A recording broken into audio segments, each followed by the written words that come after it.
Biggest movie I've seen in a while. They're just at separate times, but look at this. Ready? Now Nasus is gonna skip from 1 to 3. Oh my god, here we go. All the movies again. Yes. Hey, what's up? I got some more lore content for you guys. I've got another deck to profile today. It's a fan favorite that many players try, but only a few can make work, and that is Mono Shurima. This deck aims to play pretty slow, putting up defensive units in order to prevent damage while furthering its own win con by finding pieces through predicting. Once it sets up and has protection, it levels multiple Ascended champions up to level 3, creating powerful effects to win with. I want to run through my card choices, explain why they're in the deck, and give you the knowledge to pilot the deck yourself. The code for the deck will be in the description below, along with the Mobalytics link. Before I get into the deck profile, if you're new, please consider hitting the subscribe button to stay up to date with my content. I also stream on Twitch often, so check me out over there if you're looking for live gameplay, and also consider visiting my Patreon if I've helped you on your lore journey. With that, I hope you enjoy this deck profile.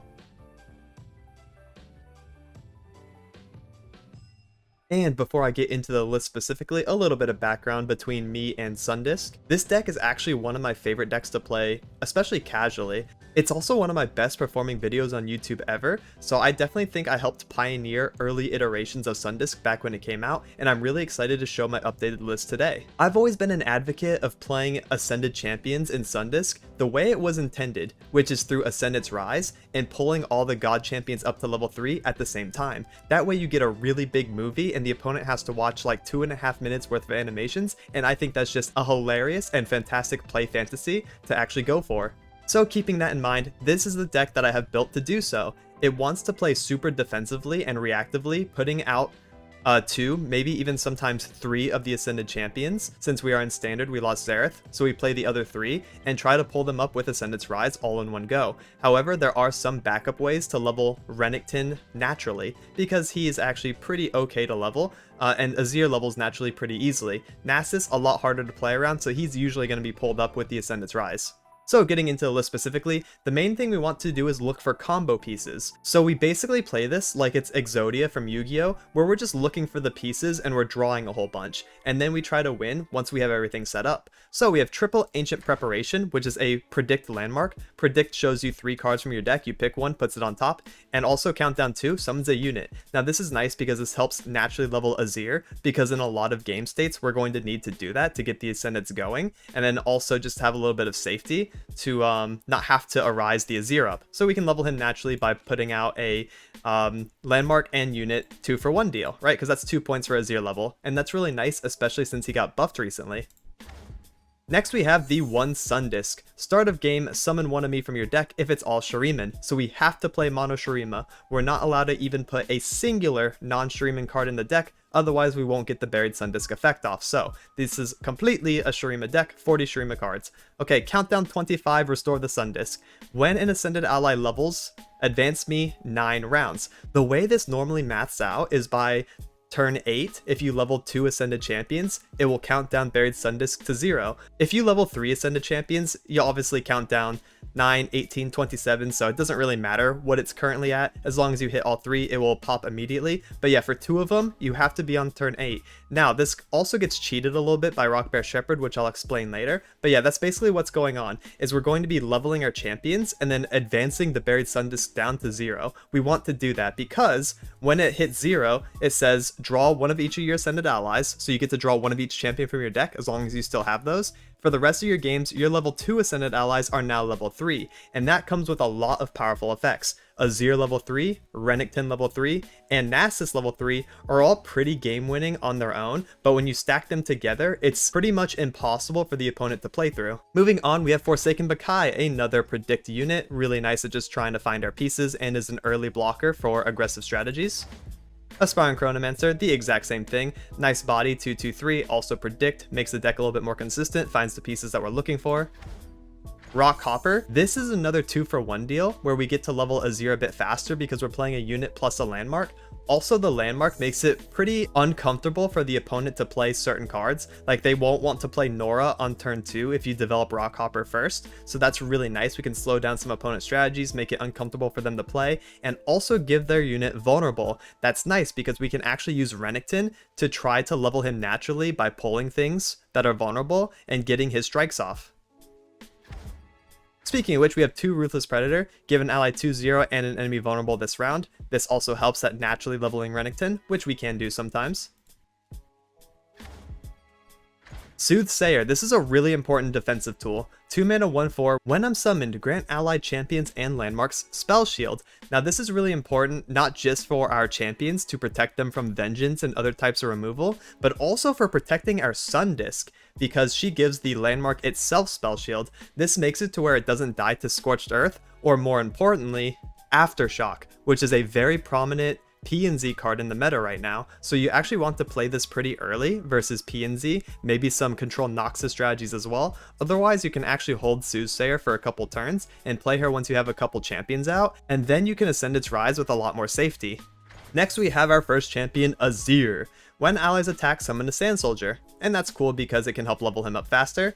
At level 2, also when you summon another ally, they gain attack, and so does Azir. Now at level 3, we do some really cool stuff. So if Azir's already 2 and the Sun Disc has counted down, he becomes this absolute monstrosity. When I level to 3, replace your deck with the Emperor's deck, and then draw 1. When allies attack, summon an attacking Sandstone Charger. Now that's pretty nice, get a little bit of attack pressure in, but the more important thing is definitely the Emperor's deck. Now this is filled with a bunch of turbo broken cards, really overstated units, really crazy spell effects, and even a spell at the end of the game that lets you summon Renekton and Nasus and level them to 3 immediately if you don't already have them in play. So yeah, there's some really cool stuff you can do with Emperor deck. A lot of people love playing Azir and the Sun Disc deck just to play through the Emperor cards. Next we have Double Quicksand. Nice defensive spell. We're going to be using this to turn off elusive and also quick attack so that we can block and try to fight for the board a little bit more. That way we don't fall too far behind and lose to attack win cons. Next we have Rock Bear Shepherd. When you summon another ally, advance your highest countdown landmark 1 round. This is going to be Sun Disc for the most part, so you just want to make sure that you summon 2 other units after Rock Bear Shepherd, and then if he counts down the Sun Disc by 2, this is really nice because if you play like Renekton on 4, and then Azir on 5, and then turn 6 Ascend its Rise, well all of a sudden, now you have the Emperor deck, and also Renekton 3, on turn 6, and that's really awesome. So Shepherd allows you to pull off the Sun Disc pop just a few turns earlier, and that can matter in a lot of games. Also on summon, he summons a Rock Bear, so in 3 rounds you also get a dude, so that's pretty nice. Golden Ambassador, one of the really important cards of the deck because it is a champion tutor. 4 mana 3/2, Allegiance, draw a champion and grant it 2/2. This allows us to play them a little bit more safer because they have big HP, so like Azir can stick on the board for longer, and also we can reasonably play around naturally leveling Renekton with the 2/2 buff and also the Ruthless Predator that's in the deck, and then boom, we can hit the ascended level 3 that way. 2 Renekton, of course. When I challenge an enemy, give me +2/+1 this round. Level up, I've dealt 10 damage. On the level 2 form, he has more stats and also gains 3/3. Now on level 3, look at this, he is a 10/10 unit. When I attack or block, deal 2 to enemies and the enemy nexus. So that's absolutely insane. I do believe he's the only unit in the game that has an on block effect, so that's really cool. It makes it to where the opponent can't really swing into you unless they want to take 2 AoE damage to their entire board and also their face, and then Renekton gets to swing and do the effect again. And of course we have 2 Rite of Negation, that way we can protect our spell. Like this is really important against other Shurima strategies or Ionia strategies that have deny, because then we can hold mana, play Ascendant's Rise, force their deny, hopefully that's the only one they have, and then we can Rite of Negation in order to resolve our Ascendant's Rise, and that's really, really good. We can also use this to stop top-end removal spells like Ruination or Buried in Ice, you know, stuff like that, maybe some win cons as well that come up in the future. Rite of Negation is just always pretty nice to have. Sometimes we can hit Vengeance, you know, and then our Azir won't get killed that turn, and that's really good too. So yeah, Rite of Negation usually comes up, is a really nice 2 of. Next we have a recently buffed Glory's Call. Now this is really cool. I cost 2 less for each different Ascended ally you've played this game. So if you play just Azir, it's going to be a 3 cost spell, and that's already worth it. If you play Azir and Renekton, it's going to be a 1 cost spell. Throw the Nasus in there and then it's free. But yeah, playing this for 3 or 1 is obviously ideal, and it's really cool because you get to manifest a card from the Emperor's deck that costs 9 or less, so it shows you 3 and you get to pick one. And again, the Emperor cards are really strong, overstated units, really crazy spells, insane landmarks, so yeah, really fun stuff. Next we have the main card that this deck is built around. That is Ascendant's Rise, the primary win condition of the deck. Level up all level 1 Ascended allies. That's all it says, that's all it needs to say. So if you have Renekton, Azir, Nasus all on the board and they're just level 1, you get to auto level them up to 2, regardless of where they are in their level up requirements. And then of course, if Sundisk is on the board, you know, that counts down to 0, that pops all the Ascended champions up to 3, and that's basically GG. This is the primary way we're trying to win, and then our secondary way, which can come up if we don't see Ascendant's Rise, is just leveling the Azir and the Renekton naturally, and also maybe throwing in Nasus later. Speaking of Nasus, we have our 3rd Ascended champion, Fearsome. I have 1/1 for each unit you've slain this game. He's probably just going to stay baby Nasus for the most time, but of course, yes, we level him up to 2, and then he's bigger, and he also gives enemies -1, -0. So this is a really interesting effect where he minuses all the enemy attack, making it harder for them to actually close out games. So when you pop Nasus up to level 3, all of a sudden now he's lowering the entire enemy board by 3 attack, and that's really cool. That makes him super unique from the other 2 Ascended champions, and also gives you a different win con to play around because he's fearsome. Now if the opponent has no fearsome blockers, Nasus is a really big boy and can end the game by himself. That's why it's really cool, and that's why I include him in the list. Some lists are probably going to run just Azir Renekton, like they did with Azir and Xerath, but I really like playing all the Ascended champions because of all the different effects that they have, and how cool they are to level up together. Because again, you have to remember that when you resolve Ascendant's Rise and you have all 3 champions out, the opponent is forced to watch all of their level up animations. They're going to see Azir 1 to 2, Nasus 1 to 2, Renekton 1 to 2, and then all of them from 2 to 3, and also the Sundisk animation itself. So it's really funny when you pull off the really big movie. And to round out the list, we have Castigate, 7 mana slow speed spell, kill all followers. This includes your own, so be careful of that.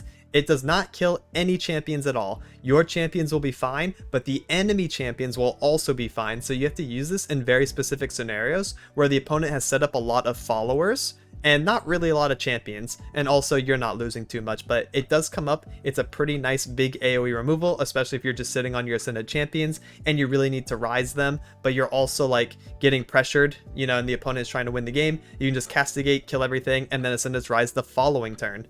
So it's a really nice defensive tool to have, along with the other defensive utility that this deck has, with the spell shields, the quicksand, the renegation, all that kind of stuff. And that's it for the deck rundown. Now here's some live commentary games so you can see how the deck plays out. I'll be giving context while I'm playing certain cards, and hopefully it gives you a good feel on how to play the deck. And for game 1 we have a Norra strategy, Norra Aatrox. So we're going to just play accordingly, try to find our combo pieces, and try to play as defensively as possible. Ancient Prep on 1 is good. I'm not so sure we need Soothsayer. I'm not really that worried about early removal, so we could probably get rid of that in order to have a higher chance of seeing the pieces that win us the game. We could also keep the Ruthless Predator for Renekton and level him naturally, so that's kind of nice. Let's go ahead and do that. That way we can play like Ancient Prep on 1, float 2 for Ruthless Predator. Oh, we just got the Soothsayer back. Alright.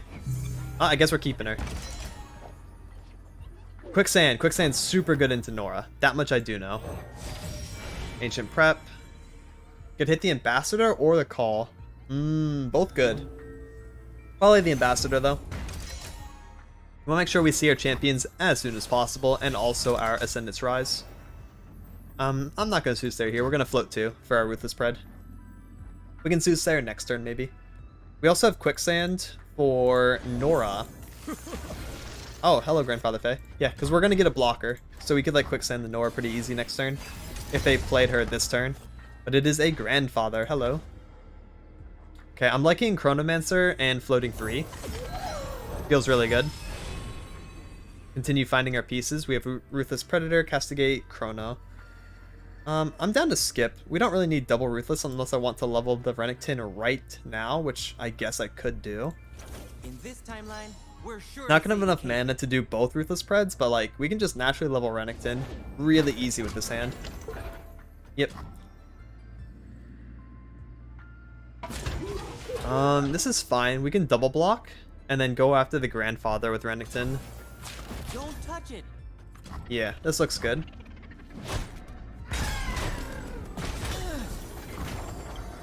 Make sure we preserve HP. Renekton. Violence, chaos, and destruction. Because like they must answer him right away, and I think that's pretty hard with their mana. Ruthless Predator, here. That's interesting, that's a Fae. See, Renekton's hitting for 8, which is kind of nasty. Now, next time he resolves the strike at all, he just naturally levels, which will count down the Sundisk by 9. And then all we'll have to do is play a Zir by turn 8, and then boom, we'll have it. Let us Ancient Prep. Gonna look for the Ascendant's Rise. And that also gives me Quicksand mana for the turn. If I don't feel like we need to Quicksand, we can just play the Golden Ambassador instead. We could also Soothsayer. I think Soothsayer first action might be better. That way we can prevent something like Mini-Morph next turn. In case they top deck it, or if they just have like damage out to him. So yeah, let's just Soothsayer.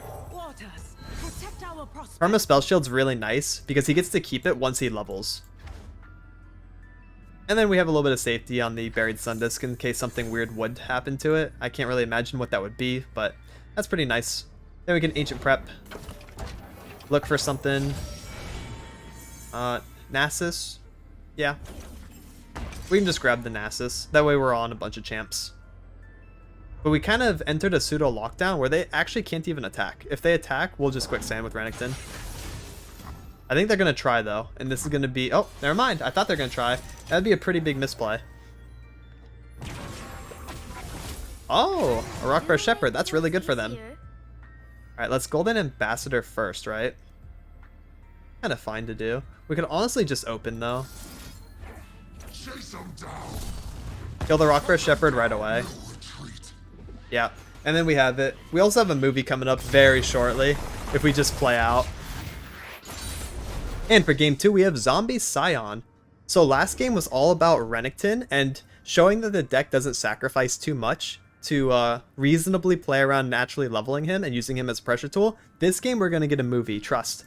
So we're not going to need Soothsayer in this matchup because they're not P and Z. I don't really think they have easy access to landmark removal unless they're running Scorched Earth. We could keep it. I'm not so sure about Zombie Sionless and how often they're on Scorched Earth. I'm going to try to get rid of it and try to find our other combo pieces. We don't really need Riot Negation, I don't think. Not early. We want to keep Riot Negation versus like Ionia and other Shurima strategies. For the most part, what we want is 2 or 3 champions and Ascendant's Rise. We got the Soothsayer back, so that's going to be nice too. That way we can pop Spell Shield on our champions and just keep them nice and safe from the Shadow Isles removal, like Vengeance.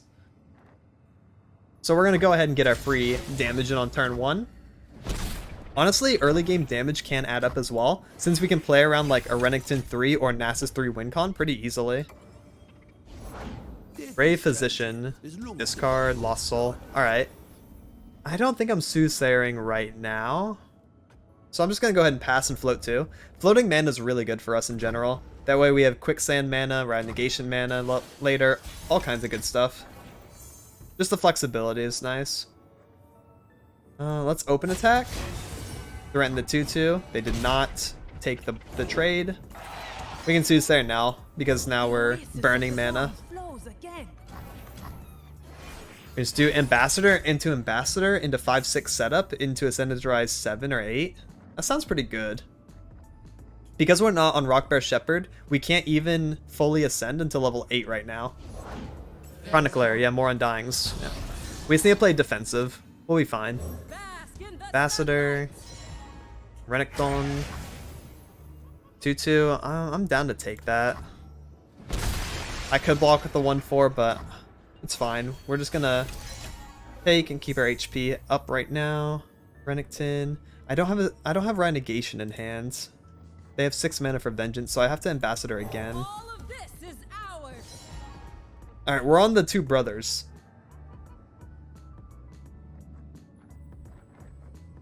So maybe we can level them both. Last wind, yep. I'm just gonna pass. We don't need to swing. We don't need to play too crazy. We just need to play defensive. Use our stats to block. Yep, all is good. Chronomancer. Let's play Chrono and Renekton this turn. So we can go ahead and block one of these. We can block this. We can block this. And we can block this. Only taking 6. That's actually not so bad.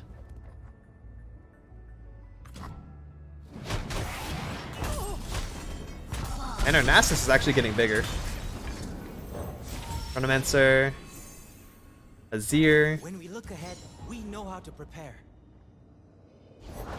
Sultan's Alright. touches to awaken the blood within.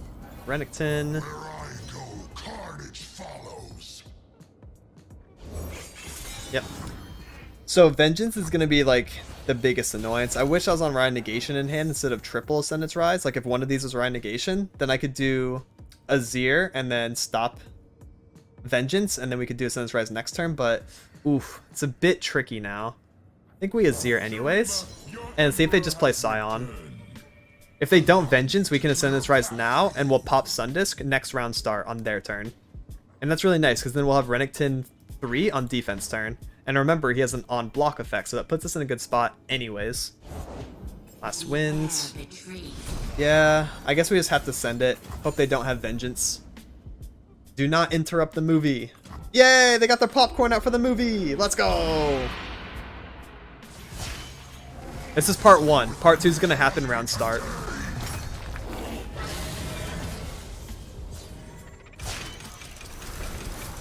Tell the people what you have seen today.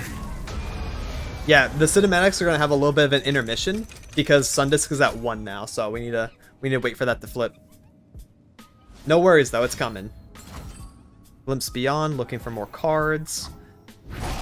That's chill. I can send in the Renekton because he's going to be a 10-10. We're also going to summon Soldier, so we have a 3-6 Azir. Remember this day.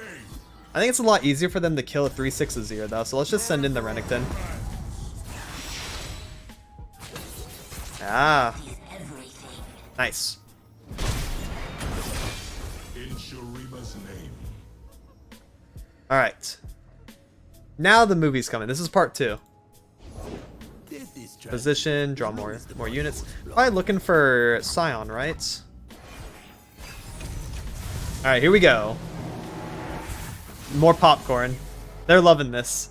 I love when the opponent is like on board. Alright, here we go. Movie part 2. My destiny awaits. I want to emote too. I want to emote too.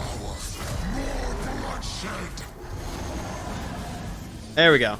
Now we are level 3.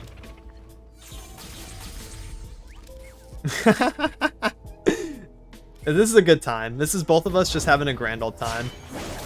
Big Sion. Alright. Sion's a 9-6. The Empire's champion, unbridled and raw. We can do some really cool stuff here. What if we play Big Nasus? Okay, now watch this. We do Shimmering Mirage when they attack. That's going to summon an extra Renekton. Check this out. Boom. Another subject for my empire. And then we have double Renekton block, which is going to deal AoE 4, right? Strike me. Wait, let's block with Nasus then. Because then Nasus is also going to go to 3, and we're going to continue the movie. Alright, watch this. Renekton's on block effect plus Shimmering Mirage to double. This is not chill at all. We're going to get more movie! Popcorn time! Biggest movie I've seen in a while. They're just at separate times, but look at this. Ready? Now Nasus is going to skip from 1 to 3. Oh my god, here we go. All the movies again. Yes!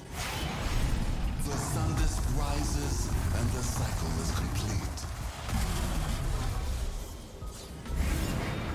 There we go. Look at that. Yes, if you'd like to rally, go ahead. Feel free to attack again. Nothing bad will happen. Nothing bad will happen. I actually get to keep the Ephemeral Renekton too because he didn't even strike last time, so we'll just use him to block. It's so fun, man. This deck is so fun. Big movie.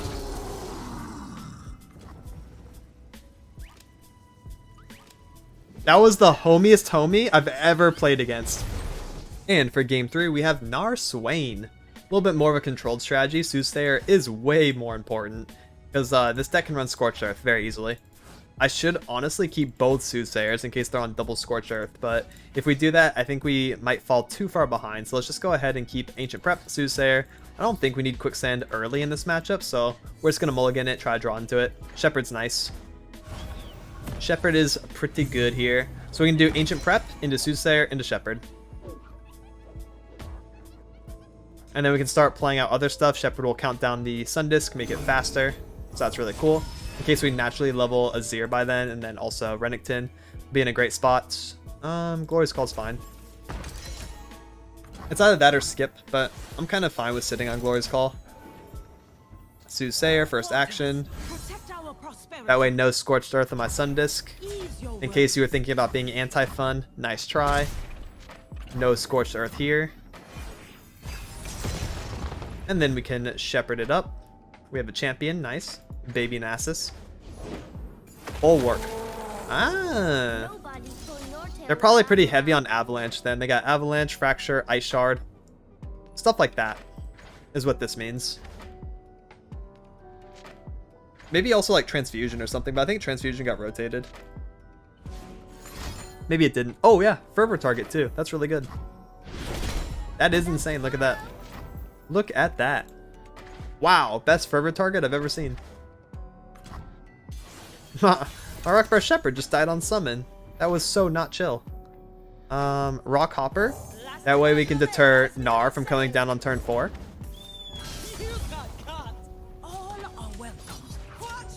We can send in this. Then we can play Chronomancer. And that's going to be awesome.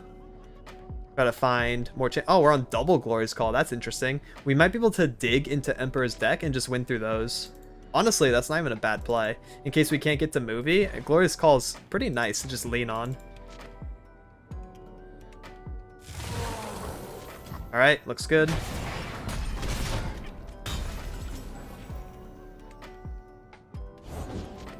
Another Omen. Azir, yes. I want to play Azir as soon as possible. We can do Azir here, and then float 2, play Nasus on 6, double Glorious Call on the same turn, and then turn 7 play a manifested card, so that should be nice. Yes, yes it is. So Azir needs to live this turn. If he does, I can open, I'll summon a Rock Bear round start, and also summon a Sand Soldier on attack call, and then Azir will level naturally. He just needs to live this turn. I think they're on Avalanche, by the way. I most certainly think they have Avalanche in their hands. That's the one. That's the Avalanche. Alright. Cool, no execute. So yeah, let's just get our open attack off. Yeah, alright, check this out. Wait a second. Get the Azir going, count this down. I have risen, and with me, Shurima. I love that I'm playing the Corrupted Ascendants for this video. They're so fun to play together with the Corrupted Sun Disc. Alright, so this is actually a pretty reasonable attack. Got the Grumpy Rock Bear pressure, attacking with both of these. We could get Ice Shard here, and that would clear up some of the attack pressure. And actually put my Rock Bear down to like 1 after that. It's kind of annoying. We'll see. I'm not sure what they plan on doing. Three Sisters. Eerie. Lives with 1. Alright. In Shurima's name. Let's get Nasus out here, because he's a higher mana. Alright. Go play Renekton and make these free. Ruthless Predator's cool too. Leviathan. Ooh. Ooh. I might have to Glorious Call now.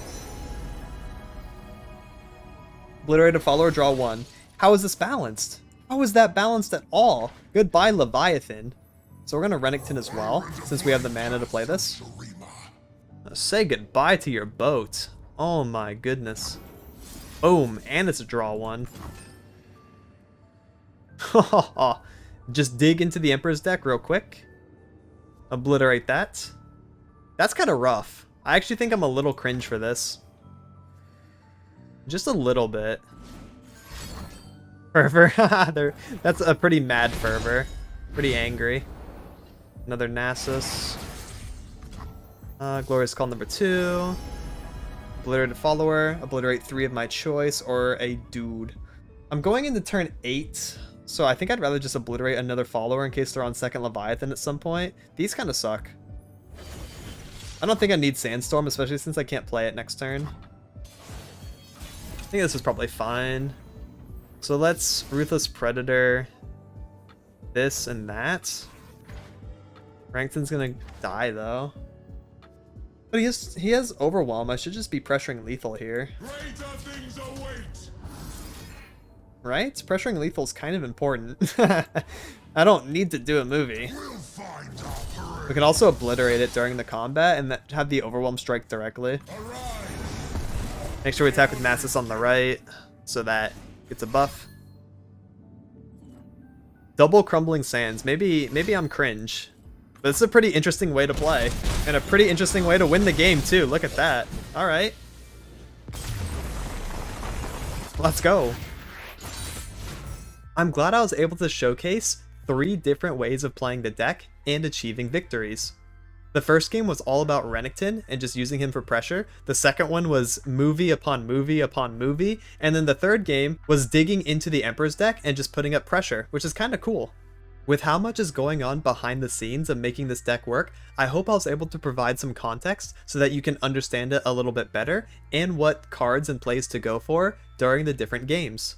I think the mulligan probably also helped as well, you know, showcasing which cards to pitch, which ones to look for in specific region matchups, so hopefully I was also able to provide some context there. And that's it for this one. Please like and subscribe if you thought this video was informative or entertaining. It really helps me out. I'll be releasing more deck profiles, guides, gameplay highlights, and meta reports in the near future. Thank you so much for watching and have a good one. Laters!